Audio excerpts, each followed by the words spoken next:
अर्को दैलो साइड दुध गएको हो अन्त त्यहाँ भैँसी दुध गएको देख्दैन कति देख्दैन ए गाईको चाहिँ अहिले यहाँ मात्रै हो कि तारा इच्छा पछाडि हाम्रो गाईको घिउ दुध यसरी हामी राम्रोसँग बिस्तारै बजाउनु पर्छ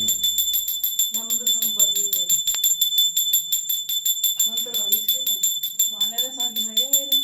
गणेशको आरती 4 वटा हुन्छ तैँले भन्दै त त्यही सिक्छ कि हामी तैँ त भाउजूले गरेको सिकेँ भने अनि यो पनि त गयो नि त उहाँ भाउजू कहाँ गएर माइतीले के गर्छ तैँले त सुनिस्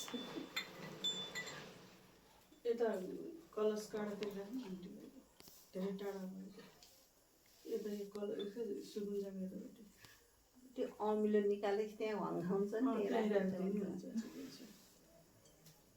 हे भगवान् जस्तो जाने त्यस्तै पूजा गरे भुल गल्तीमा क्षमा प्राप्ति भनेर आफूले माफी माग्ने रे सम्पूर्ण भगवान्लाई मेरो कोटी कोटी नमस्कार।